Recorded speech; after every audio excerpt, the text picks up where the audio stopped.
हरिद्वार के कनखल स्थित दक्षेश्वर महादेव मंदिर में सावन के दूसरे सोमवार के दिन भोलेनाथ का जलाभिषेक करने के लिए भक्तों का पहुंचने का सिलसिला जारी है। जायजा लिया है हमारे संवाददाता महावीर नेगी ने। सावन का दूसरा सोमवार है और हम इस समय दक्षेश्वर महादेव मंदिर में खड़े हैं। आप देख सकते हैं कि दक्षेश्वर महादेव मंदिर, जिसको कि भगवान भोलेनाथ की ससुराल भी कहा जाता है और माना यह जाता है कि यहाँ पर भगवान भोलेनाथ पूरे श्रावण मास स्वयं विराजमान होते हैं। और देखिए आप किस तरह से इंद्रदेव भी भगवान भोलेनाथ का जलाभिषेक करने के लिए अवतरित हो रहे हैं और लगातार सुबह से ही बारिश हो रही है और बारिश के बावजूद भी यहाँ पर जो श्रद्धालु हैं वो लगातार पहुंच रहे हैं। हालांकि जो भीड़ यहाँ पर देखी जाती थी वो उस भीड़ में जरूर कमी देखी जा रही है, लेकिन उसके बावजूद जो उत्साह है वो लगातार यहाँ पर बना हुआ है।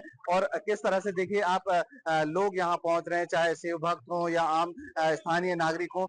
लोगों से बात करने की भी कोशिश करेंगे। इससे पहले हम लोग आपको दिखाते हैं अंदर की स्थिति, अंदर क्या किस तरह की स्थिति है, क्योंकि जलाभिषेक लगातार यहाँ पर हो रहा है, लोग यहाँ पहुंच रहे हैं और जो जिस तरह की चीजें यहाँ पर हैं उसको देखते हुए यहाँ पर लगातार लोग जो पहुंच रहे हैं। आप देखिए किस तरह से यहाँ पर बम बम बोले के जोश से यहाँ लोग देखिए ये जलाभिषेक करने यहाँ पहुंच रहे हैं।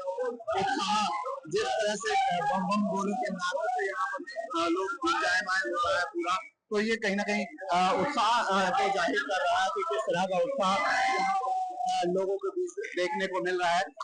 बात करेंगे, आप कहाँ से आए हैं? कनखल से। जलाभिषेक किया आपने? क्या मान्यता आप मानते हैं? भगवान जी है। हाँ। आप कहाँ से हैं? कनखल। ये मांगा है सब। हाँ, ये मांगा है सब कुछ सही सलामत रखना, भोलेनाथ सबकी मनोकामना पूरी करना। बिल्कुल। तो ये कुछ भक्त हैं जिनका कहना यही है कि सबकी सलामती की उन्होंने यहाँ पर दुआ की है और कहीं लोगों का जो उत्साह है वो लगातार यहाँ पर बढ़ता जा रहा है। न्यूज़ स्टेट के लिए महावीर। तस्वीरें आपके सामने, तस्वीरों में आप देख सकते हैं सावन का पावन महीना और उसके साथ ही आपको ये जानकारी दे दे आज सोमवार का ये दिन जो कि भगवान शिव को समर्पित है। सावन का ये दूसरा सोमवार है और ऐसे में भक्तों की लंबी लंबी कतारें जो हैं मंदिरों में देखने को मिल रही है। अंदाजा आप इसी बात से लगा सकते हैं आज के दिन के इस महत्व का कि वाराणसी की अगर हम बात करें तो यहाँ पर 5 किलोमीटर लंबी कतार जो है लगी हुई है। ये दूसरी तस्वीर आपको हम दिखा रहे हैं जहाँ पर काफी संख्या में श्रद्धालु यहाँ पर पहुंच रहे हैं। हर एक व्यवस्था उन्हें मिले, सुविधा यहाँ पर उन्हें मिले, इसको लेकर प्रशासन की ओर से पहले ही जो तैयारियां हैं मुकम्मल कर ली गई हैं। उत्तराखंड की भी बात करें तो यहाँ पर कांवड़ यात्रा की जो धूम है वो देखने को मिल रही है। लक्सर में सड़कों पर कांवड़ियों का सैलाब उमड़ा हुआ है। 3 किलोमीटर तक लंबा जाम लगा है। स्थानीय लोगों की दिक्कतें बढ़ चुकी हैं। तो स्थानीय लोगों की दिक्कतें बढ़ रही है क्योंकि उत्तराखंड में एक तरफ कांवड़ यात्रा अपने चरम पर आ पहुंची है और देखिए श्रावण शिवरात्रि का समय भी धीरे धीरे नजदीक आ रहा है और ऐसे में जो भक्तों की भारी भीड़ है वो लगातार पहुंच रही है शिवालयों में। और खास तौर से बात अगर उत्तराखंड की करें तो उत्तराखंड से गंगा जल लाकर जो भक्तगण हैं अपने अपने शिवालयों की ओर रवाना होंगे, जो उनके स्थानीय शिवालय हैं। तो ऐसे में भारी भीड़ जो पहुंच रहे हैं, डाक कावड़ का भी आगाज हो चुका है और ऐसे में जो जाम की व्यवस्था, जो जाम को लेकर एक तस्वीर है वो भी कहीं ना कहीं देखने को मिल रही है। और ये तस्वीर आपको दिखा रही हैं जहाँ पर स्थानीय लोगों की दिक्कतें बढ़ती हुई नजर आ रही है। तो स्थानीय लोगों की दिक्कतें यहाँ पर बढ़ती हुई नजर आ रही है। बड़ी खबर आपको बता रहे हैं, 3 किलोमीटर तक लंबा जाम लगा है। तो 3 किलोमीटर तक लंबा जाम लगा है। स्थानीय लोगों की दिक्कतें यहां पर बढ़ चुकी हैं। और इसी खबर पर अधिक जानकारी के साथ संवाददाता अरविंद नौटियाल टिहरी से हमारे साथ जुड़ चुके हैं। अरविंद, देखिए अलग अलग तस्वीरें दिखा रहे हैं, लेकिन बात अगर उत्तराखंड की करें तो उत्तराखंड में कांवड़ यात्रा चरम पर रहती है, लेकिन दूसरी तरफ स्थानीय लोगों को भी काफी दिक्कतों का सामना करना पड़ता है। जिस तरह से आज सावन का दूसरा सोमवार है और पहाड़ों में जो सावन होता है उसका पहला ये सोमवार है, क्योंकि सोमवार जो सावन और शिव का दिन माना जाता है उसको लेकर यहाँ पर जो मंदिर है, मैं नई दिल्ली के देव मंदिर हूँ, आप मेरे पीछे देख सकते हैं कि जो यहाँ पर भक्त हैं, यहाँ पर गंगा जल अभिषेक करने के लिए यहाँ पर भीड़ लगी हुई है। और इसको ले जो भक्तों में जो जज को जो उत्साह देखने को मिल रहा है वो अपने आप में ये कहता है कि जब सावन का महीना आता है तो लोगों को इसका इंतजार रहता है और लगातार दिन प्रतिदिन यहाँ पर जो देव मंदिर है यहाँ पर भीड़ जुटी हुई है। साथ ही आपको बता दूं कि जिस तरह से सावन में कांवड़ियों की जो भीड़ जुटी रहती है उसको लेकर शासन प्रशासन पूरे अलर्ट मोड पर है।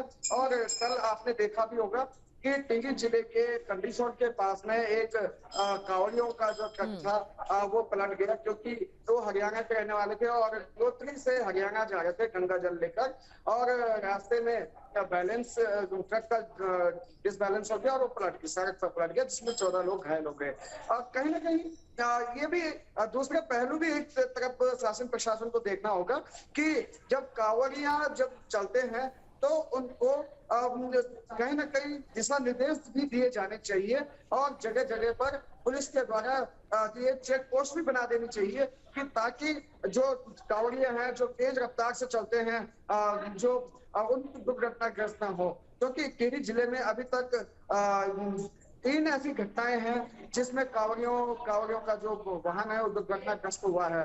साथ ही आपको बता दूं कि टिहरी जिला जो है वो इसलिए भी प्रसिद्ध है क्योंकि यहाँ पर जो सप्तेश्वर महादेव मंदिर है, जो जब राजशाही के जमाने जब सुदर्शन शाह ने टिहरी शहर बसाया था उस समय जो काल भैरव ने उनके घोड़े को रोक दिया और घोड़े को रोकने के बाद उनके सपने में आया कि आपको शिव का जो मंदिर है वो यहीं पर बनाना पड़ेगा और वही एक सप्तेश्वर महादेव मंदिर है जो गढ़वाल में पहला ऐसा मंदिर है जब काल भैरव ने राजा का घोड़ा रोककर यहाँ पर मंदिर बनाने को कहा। तो कुल मिलाकर ये देवभूमि है और देवभूमि में शिव के कई यहाँ पर रूप देखने को मिलते हैं और जिस तरह से आज नैतिक के प्रत्येक मंदिर में श्रद्धालुओं की भीड़ जुटी हुई है वो अपने आप में ये दिखाता है कि लोगों को कितना उत्साह है। जी तो बिल्कुल लोगों का जो उत्साह है बढ़ती भीड़ के रूप में देखा जा रहा है। उत्तराखंड की अगर बात करें,